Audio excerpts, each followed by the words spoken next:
Bienvenida o bienvenido a esta exploración. Hoy, nos metemos con un tema que nos toca a todos, tarde o temprano, la vejez. Uf, un temazo. Sí, pero a ver, no vamos a enfocarlo desde la medicina o las estadísticas, que es lo típico. Queremos mirarla de frente, con la guía de Simone de Beauvoir. Exacto. Vamos a usar como base trozos de su libro fundamental, La vejez. Y bueno, también algunas notas sobre las culturas que ella misma menciona. La idea es entender qué nos quería decir y sobre todo qué podemos sacar hoy de eso. Eso es. La misión, si queremos llamarla así, es desentrañar esa visión tan compleja que tiene Beauvoir. ¿Cómo puede ser que como sociedad, pues a veces veneremos y otras veces marginemos a la gente mayor? Es una contradicción, ¿no? Sí, total. Vamos a explorar justo eso, esa tensión que ella describe también, la diferencia entre cómo uno vive su vejez por dentro, su experiencia, Claro, y cómo te ve la sociedad, cómo te etiqueta desde fuera. Esa paradoja de que te vean como sabio y, casi al momento, como una carga. Una cosa y la contraria. Beauvoir, de hecho, lo primero que pide es un cambio de chip radical. Nos dice, a ver, dejemos de ver al anciano como si fuera un objeto de estudio, un dato. Exacto. Hay que intentar entender la vejez como lo que es, una experiencia humana, una situación existencial, como la llama ella. Hay una frase suya que es clave.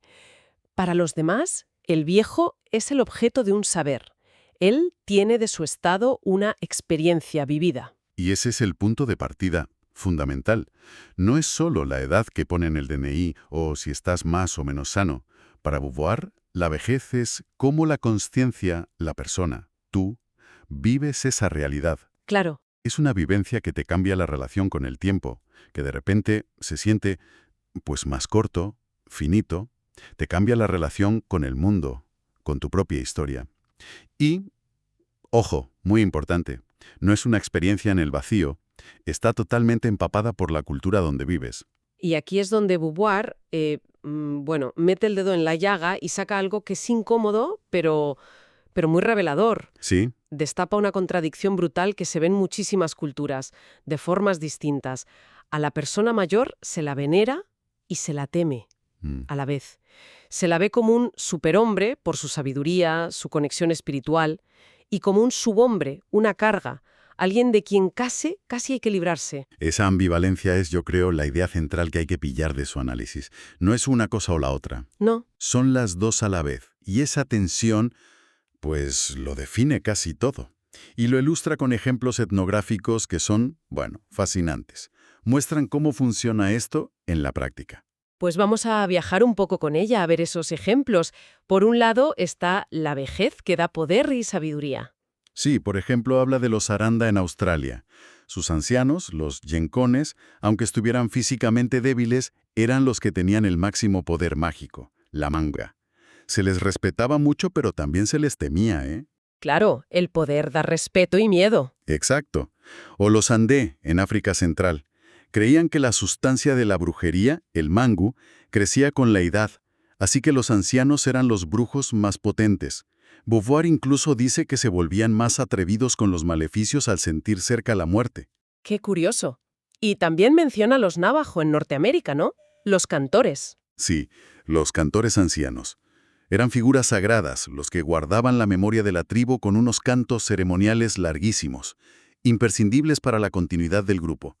La memoria hecha persona, literalmente. Y luego está el caso de las mujeres. Ah, sí. Beauvoir señala algo interesante en sociedades patrilineales. Cuando llegaba la menopausia, a veces las mujeres se libraban de algunos tabúes y podían tener roles en rituales. Anda. Pero, curiosamente, eso solía pasar justo cuando empezaban a ser vistas como una carga económica. Beauvoir lo deja ahí. ¿Es un reconocimiento de verdad o una especie de compensación simbólica? Es una ambigüedad interesante. Entiendo. O sea, poder, sabiduría, memoria viva, pero decías que esto convive con el miedo y el rechazo. ¿Qué ejemplos pone de la otra cara? Pues algunos son, tela. Nos enseñan el lado oscuro. Describe cómo algunos pueblos del Gran Chaco tenían tanto miedo al cuerpo viejo, al cuerpo decrépito, que llegaban a matar al anciano. ¿En serio? Sí, y quemaban el cuerpo entero, pero no como un honor, sino para que no se convirtiera en un espíritu maligno. Era como un exorcismo. ¿Qué? ¡Qué brutalidad! Cuesta imaginárselo hoy. Ya ves. También menciona a los khoikhoi en el sur de África. Bueno, ella usa el término hotentotes, pero avisando que hoy se considera peyorativo. Vale. Pues esta gente, como eran nómadas, veneraban a los ancianos mientras estaban lúcidos y podían seguir al grupo. Pero si se ponían muy débiles y no podían caminar, los dejaban atrás en una choza. La supervivencia del grupo era lo primero. Y hay una imagen de las sagas Nart del Cáucaso que me dejó helada cuando lo leí.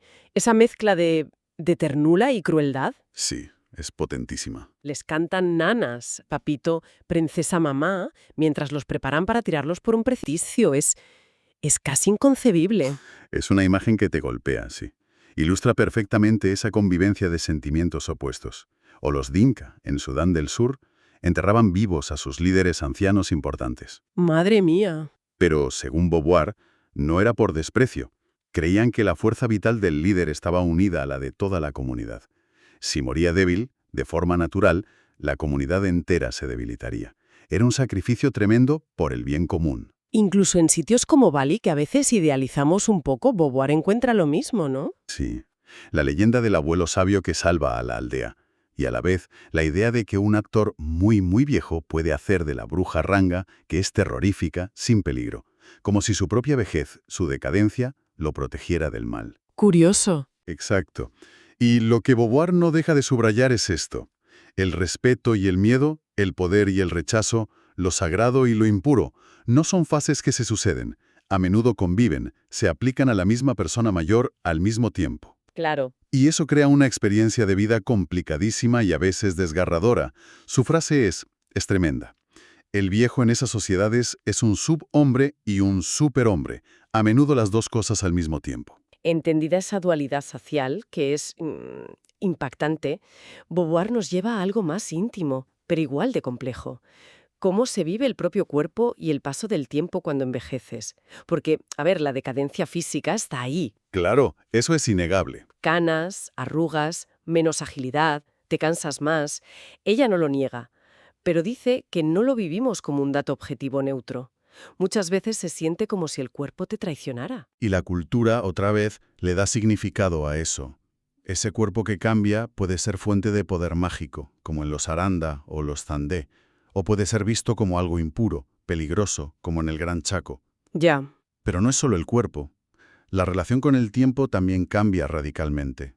El futuro ya no se ve como un folio en blanco, lleno de posibilidades. Se siente más corto, como que se cierra. La reflexión que hace Beauvoir sobre la jubilación es muy dura en ese sentido. Sí, la leí. Dice que a menudo, justo cuando podrías tener más libertad, resulta que se le quitan los medios de utilizarla. Está condenado a vegetar. Es un puro desecho. Es demoledor, la verdad. Y frente a ese futuro que parece que se encoge, ¿qué pasa con el pasado? ¿Gana importancia? Muchísima. El pasado adquiere un peso enorme. La memoria se vuelve central, pero no solo como un recuerdo personal íntimo. Sino como una función social. Volvemos a los cantores navajo. Su valor está en recordar, en guardar la historia. O la leyenda de Bali. La memoria del abuelo es la que salva a todos. El pasado no es solo nostalgia, puede ser la clave para sobrevivir o para encontrar sentido. Y toda esta ambivalencia tan profunda que vemos en tantas culturas diferentes, ¿de dónde cree Beauvoir que viene? ¿Cuál es la raíz de todo esto? Ella lo tiene claro, la cercanía a la muerte. El anciano, por serlo, está más cerca del final. Vive en lo que podríamos llamar una zona liminal. Liminal. Como un umbral. Eso es, un umbral, un espacio intermedio entre el mundo de los vivos y, la nada o lo desconocido, lo sobrenatural. Beauvoir lo dice sin paños calientes. El viejo inspira miedo al mismo tiempo que respeto. Su ambivalencia tiene otra causa más. Al estar cerca de la muerte, está cerca del mundo sobrenatural. Entiendo ese vínculo con lo sobrenatural que planteas. Por un lado, esa cercanía le da un aura sagrada, ¿no? Como de conexión con los ancestros, con lo trascendente. Ajá. Pero por otro, lo hace temible, porque su presencia nos recuerda, queramos o no, que nosotros también vamos a morir. Exacto. El ejemplo del actor de Bali haciendo de Ranga es perfecto. Su propia decadencia es como una vacuna simbólica contra el mal que representa. Es fascinante. Me pregunto, sin embargo, hasta qué punto esa visión, esa ambivalencia tan antigua, sigue presente hoy, aunque sea de forma más inconsciente, en cómo tratamos a los mayores. Esa es la pregunta clave, claro. Y Beauvoir sostiene que nuestra sociedad moderna, aunque ya no tenga esos rituales tan explícitos, no ha superado para nada esa ambivalencia. Simplemente la ha maquillado, la ha vuelto más hipócrita quizás. ¿En qué sentido? Pues que tenemos un respeto de boquilla, superficial. El Día del Abuelo, homenajes, fiestas. Pero que a menudo suenan un poco a hueco, ¿verdad? Y por debajo lo que hay muchas veces es un abandono real. A veces sutil, otras no tanto.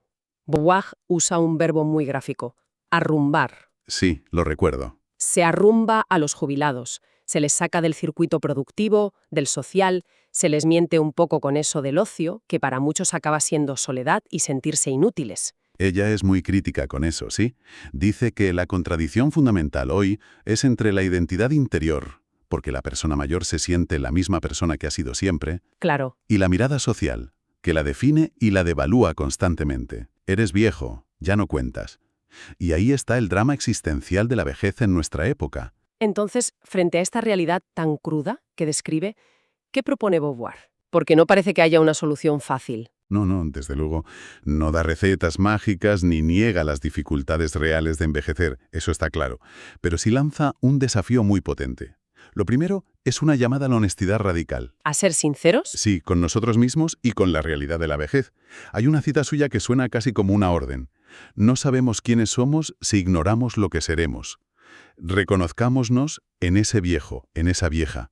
Así tiene que ser si queremos asumir en su totalidad nuestra condición humana. Reconocernos, no proyectar nuestros miedos o deseos en ellos. Exacto. Ese es el primer paso. Reconocer nuestra propia vejez futura en ellos. Vale, ese reconocimiento es el primer paso, pero ¿y después? Si la sociedad te arrumba, como decía ella, ¿cómo se vive esa etapa con dignidad? Bueno, Beauvoir insiste mucho en la importancia de mantener la mente activa, seguir aprendiendo, usar la memoria, la inteligencia, pero va más allá. Su propuesta en el fondo es transformar ese tiempo que a menudo se ve como vacío o impuesto, el ocio de la jubilación, en un proyecto que tenga sentido para uno mismo. O sea, no solo matar el tiempo. No, es crear significado. Y señala una responsabilidad especial para quienes no tienen problemas económicos graves. Tiene la oportunidad, casi la obligación moral, dice ella, de inventar una vejez que no sea solo esperar pasivamente. O sea, no resignarse a ser ese desecho del que hablaba antes, sino encontrar o crear un propósito. Y en los materiales que teníamos se sugerían algunas pistas inspiradas en estas ideas, ¿verdad? Como caminos Claro, sí. para llenar ese tiempo. Exacto. Son como ecos de la filosofía existencialista de Beauvoir, pero aplicada a esta etapa. Se hablaba, por ejemplo, de resignificar el cuerpo vivido. ¿Cómo? Pues no solo lamentar lo que ya no puedes hacer, sino usar el cuerpo que tienes para experimentar, para conectar, incluso para servir a otros desde tu propia experiencia. Compartir lo que sabes sobre bienestar, por ejemplo, ¿Vale? o transformar el tiempo recobrado. Pasar de ser un consumidor pasivo de tiempo a producir algo activamente. Investigar un tema que te interese, escribir tu historia, crear algo con las manos, enseñar una habilidad. También se mencionaba la idea de un legado existencial, que no es solo dejar dinero o propiedades. No, claro. Es pensar en cómo reinvertir tu experiencia, tu sabiduría acumulada, para guiar o apoyar a otras personas. Ser mentor, hacer voluntariado. Y finalmente, cultivar el alma creativa. Darle espacio a expresarse, a jugar, a retomar aficiones antiguas o probar nuevas. Por el simple placer de hacerlo, sin la presión de tener que ser bueno o productivo. La clave de todo esto, que conecta directamente con Beauvoir, es que el sentido no te lo dan desde fuera. Tienes que construirlo tú, activamente. Es una elección. Es una elección, sí. Identificar qué te mueve ahora, en tu situación concreta, y atreverte a dar un primer paso, aunque sea pequeño. Como dice ella en otro sitio, el sentido que los hombres asignan a su existencia es el que define el sentido y el valor de la vejez. Es elegir frente a la pasividad. Hemos recorrido entonces esta mirada tan lúcida y a ratos bastante incómoda de Simone de Beauvoir sobre la vejez. Sí que lo es. Esa mezcla inseparable de respeto y miedo, de poder simbólico y fragilidad física, La tensión entre cómo te sientes por dentro y cómo te ven los demás, y cómo culturas muy distintas al final reflejan esa misma ambivalencia profunda. La frase de Quevedo, esa de todos deseamos llegar a viejos y todos negamos que hemos llegado, resuena de otra manera después de esto. Totalmente. Beauvoir acaba su gran libro con una llamada a romper el silencio sobre la vejez. El silencio social, claro, el tabú. Sí, Pero quizá el silencio más difícil de romper, y el más importante al final, es el que mantenemos cada uno con nosotros mismos sobre nuestro propio envejecer y sobre el significado que decidiremos darle cuando nos toque. y ahí queda una reflexión flotando, ¿no? Inspirada en todo esto. Si, como insiste Beauvoir, para asumir nuestra condición humana tenemos que reconocernos en la persona anciana, ¿cómo podemos empezar hoy, cada cual desde donde esté, a construir activamente una vejez, la nuestra futura o la que estemos viviendo, que no sea solo esperar el final o aceptar lo que dice la sociedad, que sea, en cambio, un testimonio auténtico de una vida con sentido propio hasta el último momento? ¿Qué pequeño gesto de lo que podríamos llamar coraje existencial podemos ensayar?